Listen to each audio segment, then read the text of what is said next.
오늘 들으실 하나님의 말씀은 구약성경 시편 74편 1절부터 12절까지입니다. 1절부터 12절. 시편 74편 1절부터 12절입니다.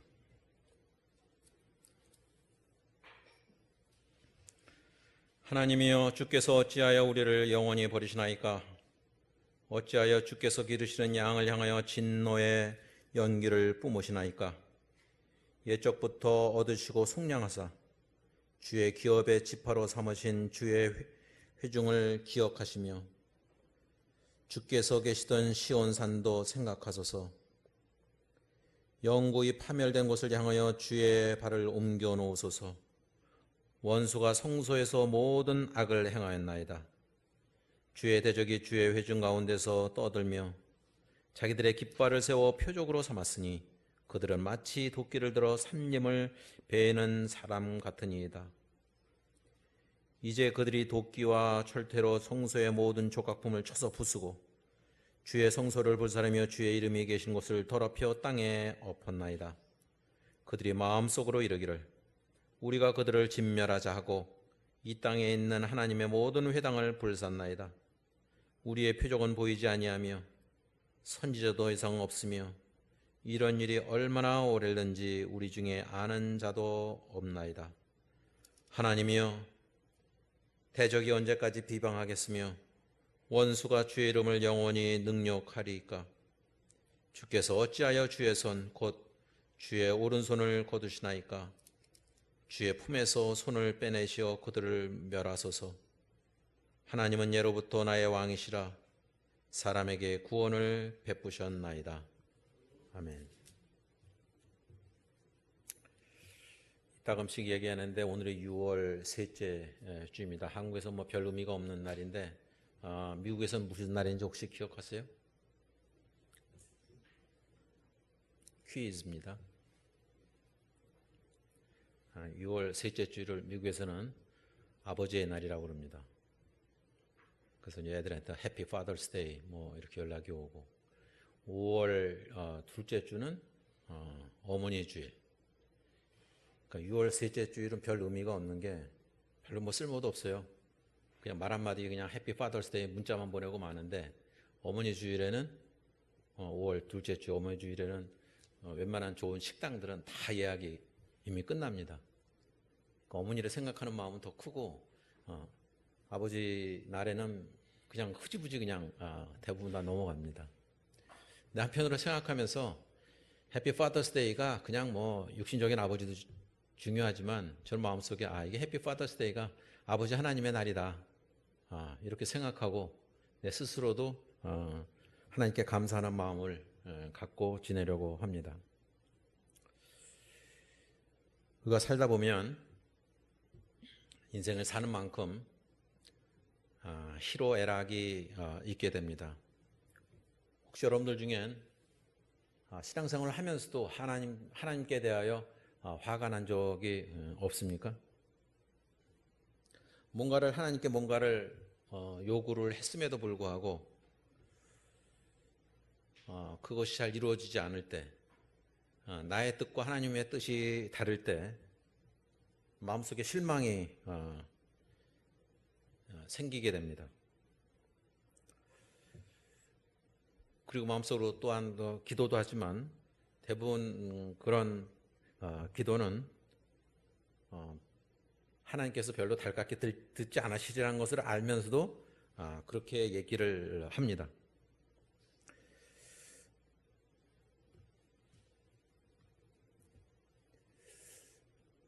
하나님께서 하시는 일이 자기 마음에 들지 않는 경우가 있는 거죠.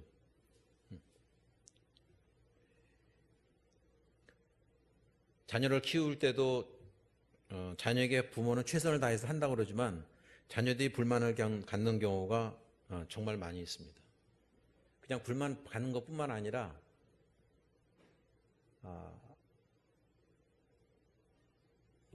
부모에 대해서 저항하고 반항하고 욕설까지 퍼붓는 경우도 있습니다. 너무 극단적이라서 참 보기가 거북할 정도인데 TV 프로그램이라는 것이 이런 자극적인 것을 해야 아마 시청률이 올라가서 그런지 몰라도 참 이렇게 보기가 힘든 프로그램들이 있어요. 요즘 유행하는 뭐 금쪽이라는 그런 것도 그렇고, 어젠가 며칠 전에도 그냥 그 엄마를 막 발길로 차고 이러는 애를 보면서 병인 거 환자로 돼야 되나, 저걸 어떻게 다뤄야 되나. 또 부부간에도 뭐 그냥 부부간에 그냥 욕을 입에 달고 사는 부부들이 또 꽤 많더라고요. 서로 저주하면서. 근데 우리는 우리 자신도 모르게 하나님과의 관계 속에서 하나님을 등한시하고 이렇게 무시하는 경우는 혹시나 있진 않은지, 우리가 하나님께 대해서 금쪽이처럼 정말 살아가고 있는 것은 아닌지 생각해 볼 필요가 있습니다. 그런 가운데서 하나님께 우리가 알아야 될 것들, 또 하나님의 주권을 정말 인정하고 신뢰하고 그러면서 나아가야 될 것들을 우리가 생각해 볼 필요가 정말 인생을 살아가면서 그거를 절절하게 느끼게 됩니다.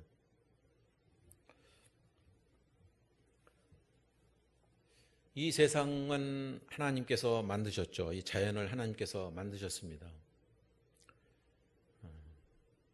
하지만 도시는 사람이 만들었죠. 그 비교해 보면, 그 자연의 환경을 보면 정말 아름답죠.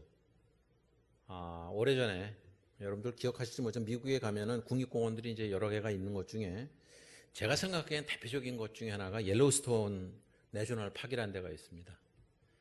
그때 이제 85년도에 제가 미국에 처음 가서 다음 해인가 밑에 뒤에 거기를 갔더니 80년대 초에 거기가 옐로우스톤이 뭐 이 경기도보다도 뭐 무지무지하게 넓어요. 뭐 비교가 안 됩니다. 그런 것이 이제 불이 났어요. 몇 년 전에 불이 났기 때문에 갔더니 길 하나가 있으면 한쪽은 완전히 잿더미고 한쪽은 조금 괜찮아요. 몇 년이 한 3, 4년이 흘렀기 때문에 왜 저걸 저렇게 복구를 안 할까? 이런 궁금증이 있었습니다. 그런데 일부러 그걸 복구를 안 했대요. 이게 자연적으로 얼마나 재생이 되는가, 다시 복구가 되는지 그냥 뒀대요. 야, 저게 될까? 근데 한참 뒤에 몇 년 뒤에 가봤더니 놀랄 정도로 그 잿더미 같은 곳이 복구가 되어 있는 것을 봤습니다. 야, 그 사람의 손이 닿지 않은 것인데, 그래서 야, 하나님께서 하시는 일이 정말 대단하구나. 우리도 그렇게 생각해 보면, 저희 어렸을 때는 민둥산이 정말 많았어요. 근데 식목이라는 걸 정해서 나무 심고 이러면서 그게 자연이 막 하면서 지금 한국에는 어딜 가도 푸르릅니다, 정말. 그렇게 고성 가다 보면 그 자체가 영어로 레이어라고 그러는데, 먼 산을 보면 이렇게 겹겹이 산이 이렇게 층이 져 있는 걸 보면은 참 신기하고 아름답다. 우리 아름다움과, 제가 스위스 딸레 가보면 거기에 그 사람들 많이 가는데 스키 트는 데로 가보면, 저는 뭐 타진 않았지만 가보면 이 경치가 우리하고는 또 달라요. 우리는 정말 오밀조밀 정말 아름다움이 있다고 그러는데, 거기는 그냥 그 장관이죠. 그냥 그 만년설 있는 데다가 그냥 크게 어떻게 저렇게 됐을까, 그런 것에 감탄을 느끼지 않을 수가 없습니다. 하지만 우리가 사는 곳은 오염되고 정말 범죄가 들끓는 도시에서 살고 있다고 해도 과언이 아닙니다. 사람에 의해서 타락되고 사람에 의해서 모든 것이 다 무너져 갑니다. 사람들은 때때로 그것에 대해서 하나님을 원망하는 경우가 많이 있죠. 하나님께서는 낙원을 만드셨지만 사람은 죄를 지었습니다. 하나님을 포기한 채로, 또 그런 문제 때문에, 자기의 삶의 어려움 때문에 환멸을 느낀 사람들은 사실은 그 이전에 누구를 원망하기 전에 자신을 돌아봐야 합니다. 자신의 반항으로 인해서, 자신의 죄로 인해서 야기된 우리의 망가진 상태, 자기의 상황을 자신에게 돌려야 됩니다. 그것을 하나님을 원망하지 않아야 된다는 것입니다. 하지만 사람들이 그렇습니까? 교도소에 가도 자기 죄를 깨닫기보다는 이 사회가 나를 만들었다 하고 핑계대고 남을 원망하는 게 다반사입니다. 지난 며칠 동안 좀 많이 힘들었어요. 어떤 분이 조금천히 얘기하시다가 저 동두천에 요양원에 가 계시는데 이분이 힘들게 사신 분이에요. 근데 주변에 아무도 없으니까 뭐 빵을 좋아한다고 그래서 사실은 제가 개인적으로 지난 한 3년 동안 계속 일주일에 한 번씩 빵을 좀 보내줬어요. 근데 그러다 보니 이분이 요구하는 게 점점 많아져요. 뭘 좀 사달라, 뭐 좀 사달라. 그러더니 이제 몸이 좀 괜찮아지니까 전화가 와서 조금 전에 자기가 들어갈 방을 좀 마련해 달래요. 그리고 지난번에 또 뭐 휠체어도 사달라고 그러고, 제가 점점 감당하기가 힘든 정도의 것들을, 그 사람의 사고방식에서는 마땅히 나는 그런 도움을 받아야 된다라고 하는 의식이 강한 거예요. 너는 나를 도와야 돼. 너는 나보다 나으니까. 근데 상당수의 많은 사람들이 제가 갖고 있는 딜레마 중에 그 사역을 하다 보면 그런 게 너무 많아요. 이렇게 베풀어도 감사보다는 그냥 당연한 거. 워낙 많은 사람들이 와서 또 도와주기도 하고 그러니까. 지난 제가 14년 동안 하스면서 선물을 딱 한 번 받아봤습니다. 그것도 제가 감사해야 되는데 어떤 때는 좀 약간 번아웃 되죠. 야, 이렇게 정말 전혀 생각을 못 합니다. 그런 생각을. 근데 우리가 하나님과의 관계 속에서나 그걸 한번 좀 이렇게 진전시켜 보면은 우리가 하나님께 대해서 너무 그런 거 아닌가. 너무 받는 거에 익숙해 있고 하나님의 은혜만 간구하지 우리가 하나님께 드려야 되는 것들, 감사를 드려야 되는 것들은 등한시하지 않는가. 때로는 그냥 형식적인 것에서 그치지 않는가라는 생각을 합니다. 많은 사람들이 자기가 잘못됐을 때 이거는 불공평하다라고 생각을 합니다. It's not fair. 제가 며칠 전에 쓴 거 있죠. 어린아이들 하면 no, 발음하기도 쉬워서 no 하다가 It's not fair. 불공평하다고 불평들을 합니다. 자기 자신에 대해서는 누구나 할 거 없이 불공평한 대우를 받기 싫어합니다. 남이 불공평한 대우를 받는 거에 대해서는 우리는 아주 너그럽죠. 그거를 탓하기도 하고. 근데 그것이 자기한테로 돌아올 때는 그렇지 않습니다. 어떤 사람이 그런 얘기를 했죠. 인생이 만약에 우연이라면 그 어떤 것도 불공평하지 않다는 거죠. 그냥 그렇게 생각하고 마는 거예요. 그러니까 우연히 일어났으니까. 하지만 어떤 사람이 옳고 그르다는 것이 없다고 주장한다면 그 사람을 굉장히 불공평하게 계속 대하는 거예요. 그러면 그 사람은 합리적인 생각을 하지 않고 그냥 불공평하다고 스스로 느끼게 될 겁니다. 어떻게 보면 좋은 교육 방법인지도 모르죠. 자녀들도 그렇고 학교의 학생들도 그런 불만을 갖고 있는 사람들이 정말 많이 있습니다. 인생이 간단치 않다는 것을 살면 살수록 느끼게 됩니다. 인생이 쓰라리죠. 아픕니다. 자기가 가졌던 기대가 산산조각이 나고 꿈을 이루지 못한 채로 그대로 살아가는 경우가 대부분입니다. 대부분 만족하지 않고 살아갑니다. 근데 어찌 보면 그 만족하지 않기 때문에 자기 발전이 있어서 그건 좋은 면이 될 수도 있습니다. 그냥 내 자신에 대해서 아니면 삶에 대해서 만족한다면 하나님을 찾지 않는 그 나쁜 계기가 될 수도 있다는 것입니다. 우리가 뭔가가 어려움이 처했을 때 하나님을 찾게 되는 것은 아주 자연스러운 것입니다. 우리가 지금보다 더 나은 세상을 위해서 우리가 그리스도인의 삶을 살아가면서 믿음을 지키고 하는 것은 예수님께서 다시 오실 때 맞이할 그런 세상을 만드는 우리 도구가 되는 그런 삶을 뜻하기도 합니다. 여러분들한테 얘기하는데 제가 한 달 전쯤에 어딜 갔다가 그 화장실에서 미끄러져 갖고 그 낙상을 심하게 했습니다. 떴다가 가라앉았습니다. 그래갖고 지금은 낫는데 여기를 이제 짚었나 봐요.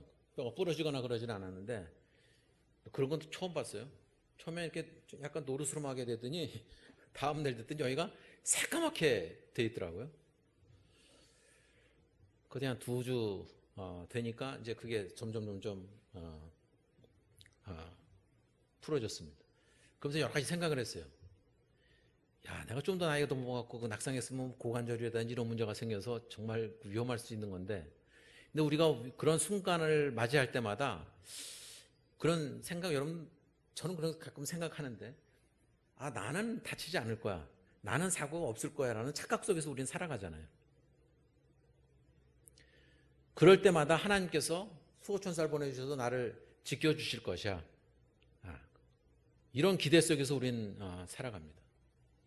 며칠 전에 있었던 그 인디아 에어라인 240명, 40여 명, 그 한 명 딱 살아서 나온다는 게 그 정말 기적처럼 한 사람이 살아나왔는데, 여러분들보다 제가 그 비행기를 자주 타니까 비행기 탈 때마다 그런 생각을 하죠.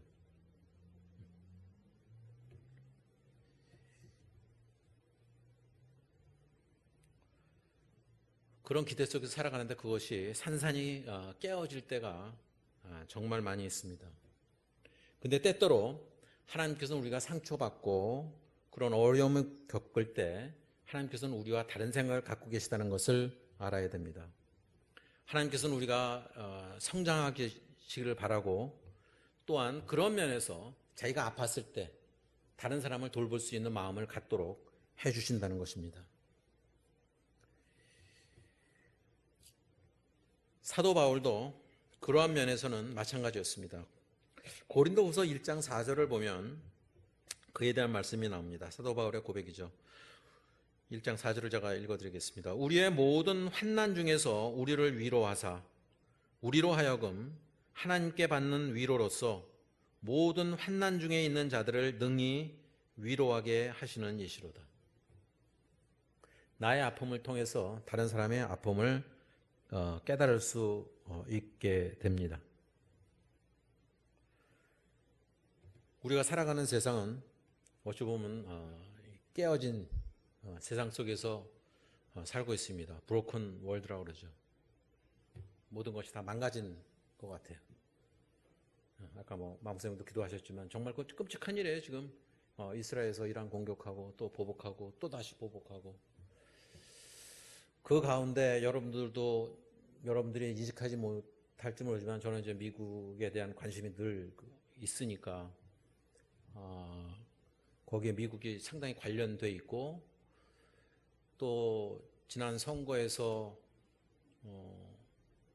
대부분의 기독교인들은, 특별히 한국 분들은 지금 현재 미국 대통령을 뽑았습니다. 제가 이름을 거론하기 좀 거북해서 하지 않겠습니다만 그렇게 했습니다.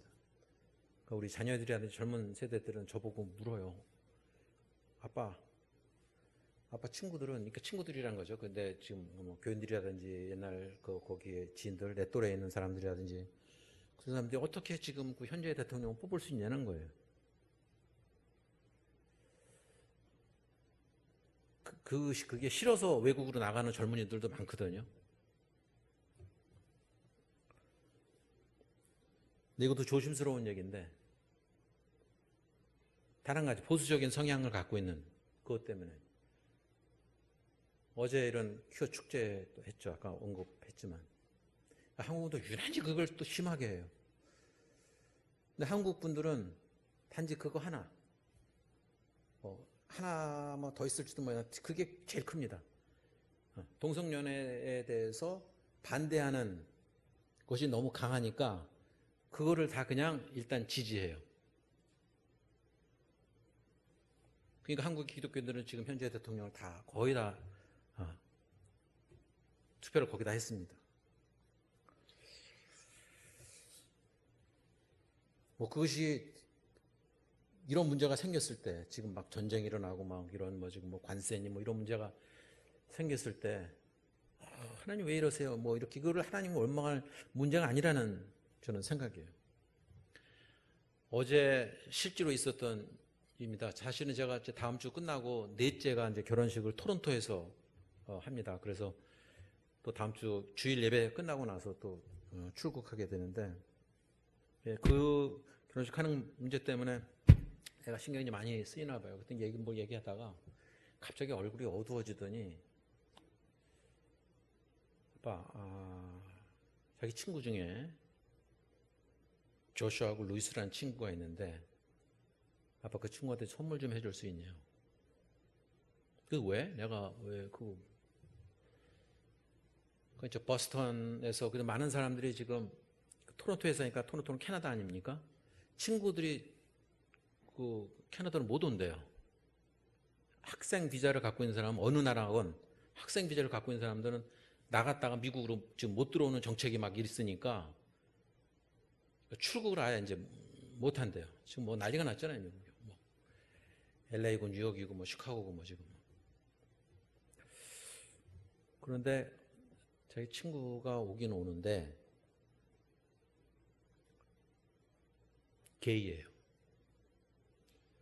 그리고 10월에 결혼을 한대요. 근데 그 부모가 다 미국, 네, 부모가 다 굉장히 보수적인 신앙인 것 같아요. 절대 그거를 용납하지 않아서 절연을 했대요.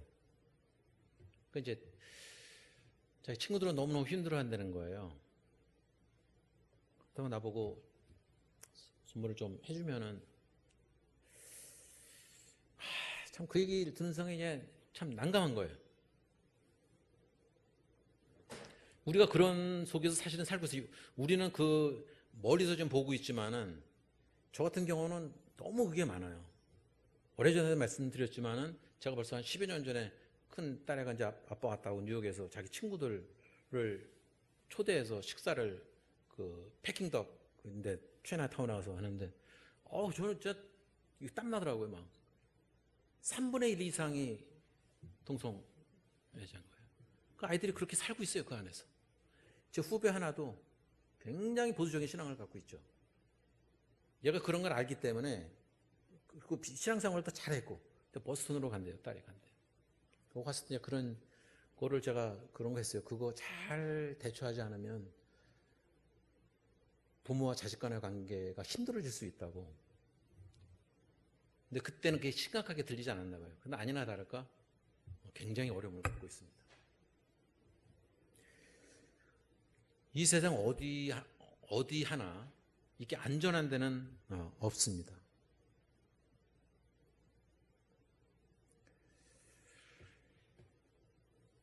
근데 그것은 결코 이 모든 것들이 하나님의 잘못이 아니라는 거죠.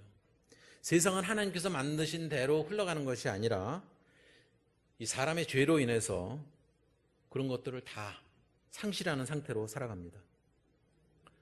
우리가 보듯이 아담과 하와가 하나님처럼 되고 싶었기 때문에 그 금단의 열매를 먹었습니다. 그 자신들은 아마 하나님과 이미 같아진 걸로 생각했을 거예요. 그걸 먹었으니까. 그런데 먹은 후에는 하나님을 닮아가기는커녕 엉뚱하게 변해간 거죠. 그 맛있게 먹었지만 여전히 자기의 삶은 짜증이 나고 뭔가 불맛종 가운데서 살아가게 되었다는 것입니다. 우리가 사는 세상은 원래 지금 같은 세상이 아니었습니다. 우리가 사는 지금의 세상은 타락한 세상이라는 것을 우리가 알아야 됩니다. 그럼에도 불구하고 모든 그리스도인은 하나님의 사랑과 그 자비가 그 모든 것이 이 세상을 통해서 잘 편만하게 작동되기를 기대하고 있습니다. 보다 더 깔끔하게 조화를 이루기를 원합니다. 하지만 우리의 삶은 점점 더 엉망이 되고 우리가 만나는 대부분의 사람들은 그것으로 인해서 괴로움과 어려움 속에 살아가고 있습니다. 거의 한 사람도 예외 없이 누구나 할 것 없이 어떤 다른 문제로 무언가의 어려움을 겪고 있습니다.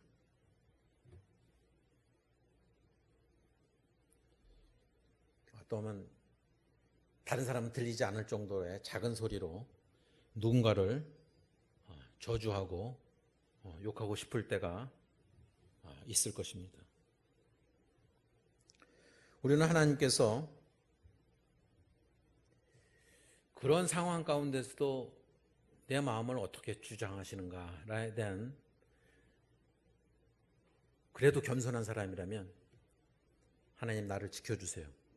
그런 죄악 속에 빠지지 않도록 더 이상 나를 거기서 건져주십시오라고 하는 기도를 합니다. 우리가 상상할 수 있는 것보다 세상에 많은 사람들은 고통을 겪고 있고 또 그 사람들이 겪는 고통의 원인이나 또 뭐 이런 것들은 상상을 초월할 정도입니다. 따라서 우리는 나 하나만 잘 된다고 해서 거기서 행복감을 느낄 수는 도저히 없을 것입니다. 우리가 늘 기도하지만 종종 그 대답은 예스라고 하는 대답보다는 노를 받을 때가 훨씬 더 많을 것입니다.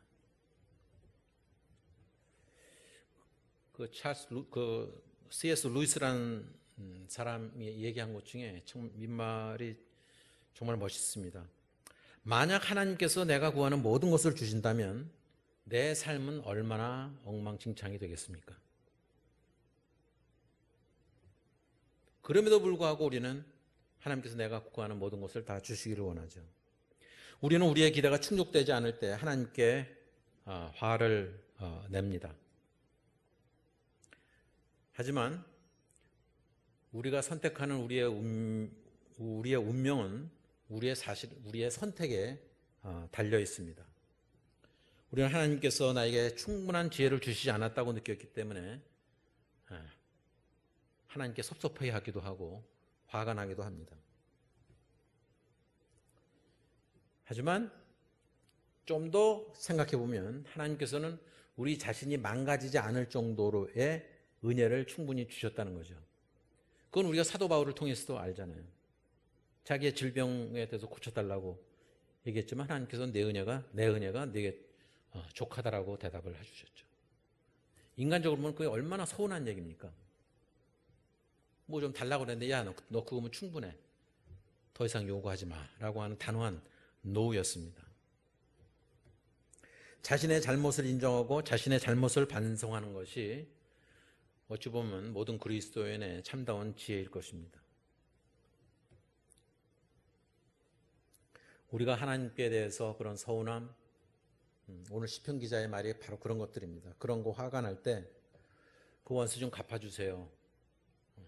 늘 얘기하지만 그 악인들이 잘 되는 거 보면은 정말 하나님 살아계신가? 어떻게 저런 사람들이 기세등등하고 더 호효식하고 살아갈 수 있을까? 그렇게 얘기를 하죠. 우리가 때로는 부모에게 이렇게 얘기하죠. You don't love me. 엄마, 아빠 나 사랑하지 않는 거 맞죠? 뭐 이렇게 얘기하죠. 그건 어린아이와 같은 거죠. 사랑하는 줄 알면서도 말은 그렇게 합니다. 그렇게 해서 이렇게 상처를 주려고 하는 마음이 있죠. 하지만 우리가 성숙해가면서 자라나가면서 우리는 하나님께서 여러 가지 방법으로 우리의 삶에 대해서 복을 주시고 우리를 인도해 주셨다는 것을 그리스도인의 삶에서 성숙해가면서 알게 됩니다. 그럼에도 불구하고 우리는 더 많은 것을 원하고 또 그래서 우리는 하나님께 무엇을 해야 할지 사실은 좀 더 성숙한 그리스도인의 모습으로 아뢰 수 있어야 된다는 것입니다. 오늘 시편의 저자는 참을성이 없고 거부당했다고 느껴집니다. 그리고 자기 연민에 빠져서 하나님께 답이 없는 어떤 그 불행의 목록들을 쫙 이렇게 불평들을 쫙 제시하고 있습니다. 그는 하나님께 무엇을 구해야 할지 말하고 있습니다. 하지만 아까 12절 마지막 절 새로 뭐 이렇게 패러그래프가 시작되는 말씀이기도 하지만 결론은 하나님께서 왕이시고 또 구원을 베풀어 주시는 분임을 인정합니다. 그게 우리의 인생의 궁극적인 목표가 되어야 합니다.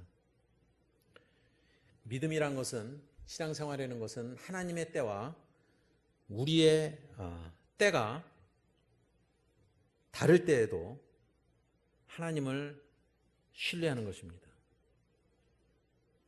이게 쉽지 않죠.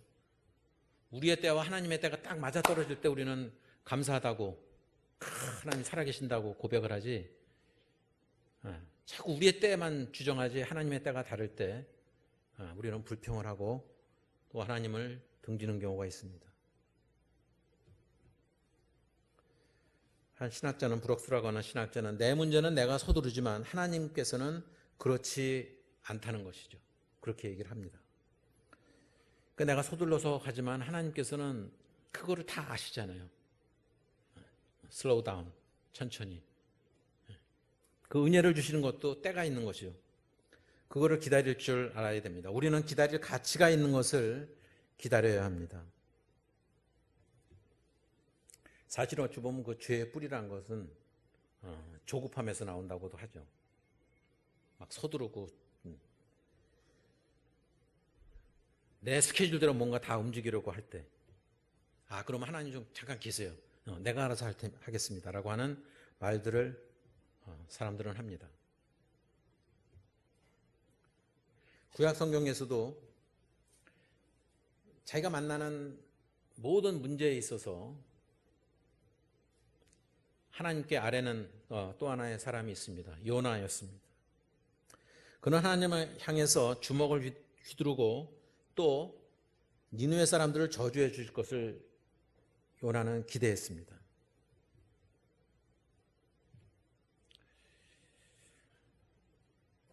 그러는 이유는 사실은 여러 가지가 있었습니다. 오히려 그 니느웨 사람들이 회개할까 봐 겁도 났고 자기는 어떻게든지 거기서 그냥 빠져나오려고 하는 마음이 있었습니다.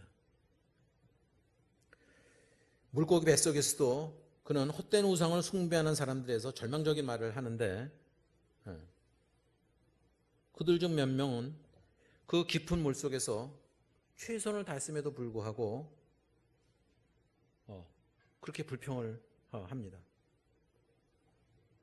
만약 우리가 하나님께 어떤 것을 저걸 좀 저주해 주세요, 저걸 좀 멸해 주세요 말할 수 있는 그 충분한 믿음이 있다면 그거는 우리에게도 똑같이 적용될 수 있다는 것을 인정해야 됩니다. 그것이 참다운 믿음이라고 할 수 있을 것입니다. 내가 무엇을 했길래 이런 일을 당했지? 우리가 쓰는 말 중에 Why me? 왜 나한테 이런 고난이 닥쳤을까? 왜 나만 이렇게 어려움을 겪고 있을까라고 하는 그런 거를 물을 수 있다면, 한 단계 더 나간다면 우리가 그 고난을 통해서, 이 일을 통해서 우리가 무엇을 배울 수 있을까? 라는 믿음으로 바꿔줄 수 있어야 됩니다. 그것이 하나님께서 원하시는 바일 것입니다. 그거 쉽지 않죠. 누구든지 병에 들거나 또 어려움에 겪었을 때, 오래전에 그 달라스에 있던 어떤 목사님이 이게 후두암에 걸려갖고 설교도 못하고, 그 목사임에도 불구하고 Why me? 왜 나한테 이런, 내가 뭘 잘못했다고 이런 고난을 겪게 하냐고 라고 불평하죠.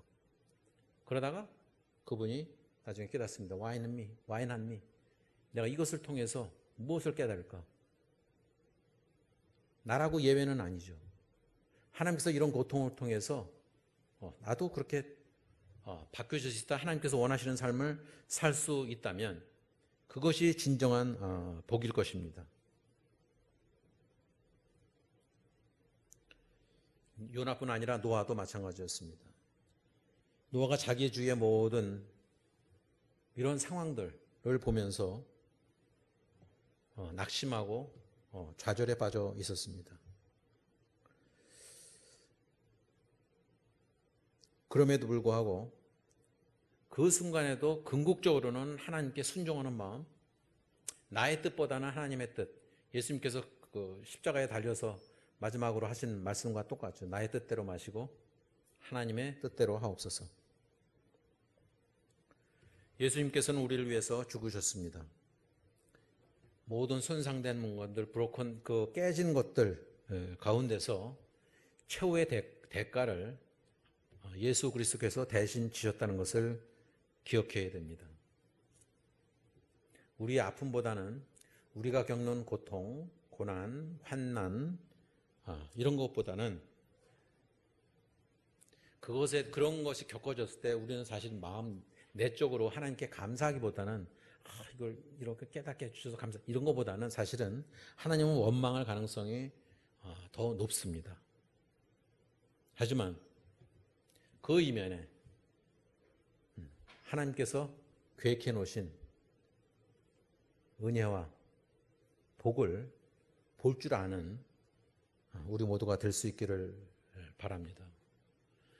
그것이 하나님께서 우리에게 주신 우리 남은 삶에 대한 하나님의 기대와 또 하나님의 은혜에 할렐루야로 찬송으로 화답할 수 있는 우리 모두가 될 수 있을 것입니다.